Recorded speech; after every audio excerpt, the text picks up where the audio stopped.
ظاہر دھواں بھی ایک زہریلا یہ دھواں ہوتا ہے، اس سے بھی اموات ہوتی ہیں، لیکن اس میں آپ کو باڈی صحیح سالم مل سکتی ہے، مگر اس آگ نے سب کچھ جلا کے راکھ کر دیا ہے جو کہ ہمارے سامنے. اور جس پورشن میں دکاندار بار بار کہہ رہے تھے نا کہ جی یہاں پر ہو سکتے ہیں لوگ، یہاں پر ہو سکتے ہیں، یہ جو باقیات ملی ہیں یہ اسی جگہ سے ملی ہیں. اور یہیں پر ہم دیکھ رہے تھے کہ موبائل فون کی لوکیشن جو لاسٹ ٹریس ہو رہی تھی وہ اسی جگہ سے ٹریس ہو رہی تھی. ہمارے نمائندے افضل خان ہمارے ساتھ موجود ہیں اور ان سے تازہ ترین صورتحال جانتے ہیں کہ اب یہ ملبہ اٹھانے کا کام کس طریقے سے اب کیری فارورڈ کیا جائے گا. افضل، ہر گزرتے دن کے ساتھ ایک ایسا انکشاف ہو رہا ہے کہ ایسی بات سامنے آ رہی ہے کہ دل کو صبر نہیں آ رہا اور بڑے مشکل سے ہم اپنے جذبات قابو میں پا رہے ہیں. یہ بتائیے گا کہ اب جو ملبہ ہٹانے کا کام ہے اب وہ کس طریقے سے کیا جا رہا ہے، کیونکہ یہاں پر جو ریمینز ہیں وہ تو ڈیبری بن گئے ملبے کے ساتھ مل کے. دیکھیے، گزشتہ روز جب میں آپ کے ساتھ اس پروگرام میں بات کر رہا تھا تو میں بلڈنگ کے عقب میں موجود تھا اور وہاں پر چونکہ بلڈنگ مسمار ہو گئی تھی تو وہاں سے ملبہ اٹھانے کا کام جاری تھا. آج بتایا گیا تھا کہ صبح سے بلڈنگ کے فرنٹ کا جو حصہ ہے وہاں سے جو ہے وہ امدادی رضاکار کام کریں گے. اور یہ میرے کیمرہ مین ذیشان مرغوب اگر دکھا سکیں، یہ بلڈنگ کا فرنٹ کا حصہ ہے جو کہ رمپا پلازا کے ساتھ ملتا ہے. اور یہ مکمل طور پر آپ دیکھ سکتے ہیں کہ بالکل اس کا ایک جو کوریڈور تھا وہ گر چکا ہے. اور اس کے یہ جو ملبہ ہے ان کا کہنا ہے کہ اگر اس ملبے کو ہٹایا تو چونکہ عمارت مخدوش ہے تو بہت خدشہ ہے کہ یہ جو ہے وہ بلڈنگ مکمل طور پر نیچے گر جائے. اس لیے آج انہوں نے فیصلہ کیا تھا کہ وہ ملبے کے اندر کوئی سرنگ بنا کر اس کے اندر جائیں گے، کیونکہ اب اس جگہ پر سرچنگ کرنا باقی ہے. اور اس کے علاوہ رمپا پلازا کے ساتھ جو گل پلازا کے حصے ہیں وہاں پر جو ہے وہ سرچنگ کیے جانا باقی ہے. مجموعی طور پر اگر بات کی جائے تو 86 افراد مسنگ تھے اور اب تک جو ہے وہ 60 کے قریب اموات ہوئی ہیں. اور ان کے بارے میں بتایا جا رہا ہے کہ ایک جگہ سے جو ہے وہ 25 سے 30 جو ہے وہ کراکری شاپ سے انسانی اعضاء ملے ہیں. تو اب اس میں سے جو ہے وہ اب تک 46 افراد کی جو ہے وہ پوسٹ مارٹم جہاں سے یہ 25 سے 30 بتائی جا رہی ہیں، یہ ایگزیکٹلی اس کی لوکیشن کس طرف تھی، کہاں فیسنگ امیجنا روڈ کی طرف کس طرف یہ تھی؟ آگ کیا یہاں پر زیادہ لگی ہوئی تھی یا آگ یہاں پر بعد میں پہنچی تھی؟ دیکھیے، یہ کراکری شاپ جو ہے وہ اسی حصے میں تھی جو کہ فرنٹ پر جو ہے وہ موجود تو نہیں ہے، عقب میں جو حصہ ہے وہاں پر موجود تھا. اور وہاں پر آگ سب سے پہلے لگی تھی اور اس کے بعد وہیں سے لوگوں نے ممکنہ طور پر نکلنے کی کوشش کی ہے اور اس دکان کے اندر کوئی جگہ دیکھ کر وہ اس کے اندر شاید جمع ہو گئے ہیں، جس کے نتیجے میں پھر وہ وہاں پر پھنس کر رہ گئے ہیں. تو یہ جو جس کراکری شاپ سے بتایا جا رہا ہے کہ لاش ملی ہے، اس کے بارے میں یہی بتایا گیا ہے کہ یہ گارڈن والی سائٹ پر جو حصہ ہے اس کے اندر موجود تھا. اب وہاں پر عقب کا جو حصہ ہے وہاں پر بھی ملبہ ہٹانے کا کام ابھی بھی جاری ہے. بلڈنگ بہت زیادہ مخدوش ہونے کی وجہ سے آزادانہ طور پر جو امدادی رضاکار ہیں وہ بلڈنگ کے اندر ہر جگہ پہ نہیں جا سکتے. افضل، مجھے ایک بات بتائیے گا، یہ اب جو ہم مناظر دیکھ رہے ہیں کہ جس بلڈنگ سے 20 سے 25 افراد کے ریمینز ملے، ہڈیاں ملی ہیں، دانت بھی، کراکری شاپ تھی، بہت مشکل ہو رہا ہے ڈیفرینشیٹ کرنا کہ ٹوٹے ہوئے برتن اور وہ جو ریمینز ہیں وہ ملبہ ہی لگ رہا ہے سارا کچھ. یہ ملبہ اب جب ہٹایا جا رہا ہے اور اس کو کے ایم سی گراؤنڈ پہنچایا جا رہا ہے، کے ایم سی گراؤنڈ جا کے اس کی کلیئرنس ہو رہی ہے یا یہیں پہ اس کو فلٹر کر کے پھر کے ایم سی گراؤنڈ لے کے جایا جا رہا ہے؟ دیکھیے، یہاں پر کوئی اتنی زیادہ جو ہے وہ جانچ نہیں ہو رہی کہ کوئی ڈی این اے جو ہے وہ ملبے کے اندر کوئی ڈی این اے لیا جائے. اگر صرف اتنی جانچ ہو رہی ہے کہ وہ اگر کوئی انسانی اعضاء انہیں نظر آتے ہیں، کوئی ہڈی نظر آتی ہے تو اس کو الگ کر دیتے ہیں اور اس کو اسپتال منتقل کیا جاتا ہے. لیکن جو ہے وہ گزشتہ روز بھی ریسکیو اداروں کے جو حکام ہیں ان سے ہماری بات ہوئی تو ان کا کہنا تھا کہ اتنی دیر تک آگ لگی رہی، پھر پانی بھی جو ہے مسلسل اس پر پھینکا جاتا رہا تو وہ لوگ اندر دبے ہوئے تھے تو وہ جل کر جو ہے وہ خاک ہو گئے ہیں اور راکھ بن گئے تھے. اور اسی وجہ سے ان کی اگر کہیں پہ کوئی پتہ بھی چلتا ہے کہ کہیں پہ کوئی انسانی لاش موجود ہے تو اس کو اٹھانا، اس کو پریزرو کرنا ان کے لیے مشکل ہو رہا ہے کیونکہ اتنے زیادہ بری طرح سے جھلس گئے ہیں. ڈی این اے بھی لینے میں اسی وجہ سے مشکلات آ رہی ہیں کیونکہ جو دانت ہیں یا بال ہیں وہ مکمل طور پر جھلس گئے ہیں, ہڈیاں تک لوگوں کی اس کے اندر جھلس گئی ہیں. تو بہت زیادہ مشکل نہ صرف ریسکیو اہلکاروں کو ہو رہا ہے, یہ بلکہ بتائیے گا اس کے آپ کیا بعد جو لوگ بتاتے ہیں شناخت حاصل ریسکیو کرنے اہلکار یا چیف فائر آفیسر, کیا ان کے ڈپارٹمنٹ بتاتا ہے؟ کیونکہ ہم یہ دیکھ رہے ہیں ابھی بھی بہت زیادہ ہیٹ ہے, ابھی بھی بہت زیادہ وہاں پر حدت ہے, کہیں کہیں تھوڑی تھوڑی آگ بھی ہے. کب تک یہ جو سرچ آپریشن ہے جو ظاہر انسانوں کے لیے کیا جا رہا ہے, کسی کی ریمینز کے لیے, کسی کی ڈیڈ باڈیز کے لیے, یہ کب تک مکمل ہوگا؟ دیکھیے, سرچ آپریشن مکمل ہونے کے حوالے سے ان کا کہنا ہے کہ حتمی طور پر وہ کوئی وقت نہیں بتا سکتے, لیکن پھر بھی انہوں نے 2 روز پہلے بتایا تھا کہ 1 ہفتہ جو ہے وہ اس سارے معاملے کو ختم کرنے میں لگے گا. اب چونکہ اب تک جو سرکاری طور پر بھی بتا دیا گیا ہے کہ 55 سے 60 افراد جو ہے وہ اب تک اس کے اندر جاں بحق ہوئے ہیں, ان کی لاشیں ملی ہیں یا ان کے انسانی اعضاء ملے ہیں, جبکہ 86 کے قریب جو ہے وہ مسنگ بتائے جا رہے ہیں لوگ. تو مزید اگر دیکھا جائے تو 16 کے قریب جو ہے وہ لوگ اب بھی مسنگ ہیں.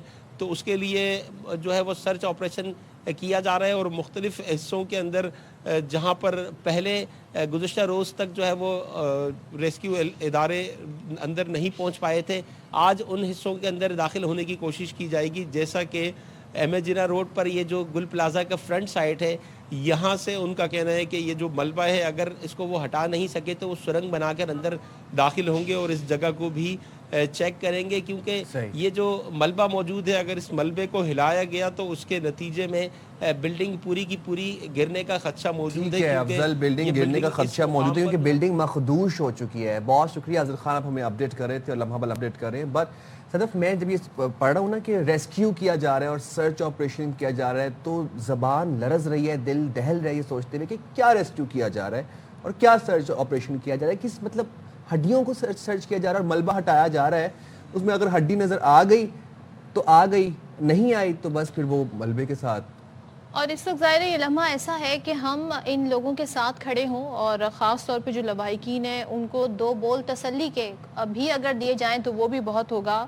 لیکن جو خاص طور پہ کہتے ہیں نا جانی نقصان جو چلے گئے وہ واپس تو نہیں آ سکتے, جانی نقصان کا کوئی بھرپائی نہیں ہو سکتی, لیکن جو مالی نقصان ہوا ہے اس کے لیے کچھ کیا جا سکتا ہے. اور اس کے سدباب کے لیے ہم نے دیکھا کہ کل صدر world women organisation Salman Iqbal صاحب گل پلازا پہنچے, وہاں پر انہوں نے دورہ کیا اور وہاں پر جو متاثرین ہیں ان سے ملے, فیملیز سے ملے, اور خاص طور پہ جو صدر گل پلازا یونین کے صدر ہیں یعنی کہ تنویر پاستہ اور تاجر برادری, ان سے ملاقات کی. اس موقع پر سلمان اقبال نے متاثرین کو 5 سے 6 ارب روپے بطور قرض دینے کی پیشکش کی اور کہا کہ ہر ممکن طریقے سے ہم آپ کی مدد کریں گے. صدر world women organisation Salman Iqbal نے سانحہ گل پلازا پر افسوس کا بھی اظہار کیا, اور ظاہر ہے جو وہاں کے مناظر ہیں ان کے لیے الفاظ نہیں ہیں کن الفاظوں میں بیان کریں.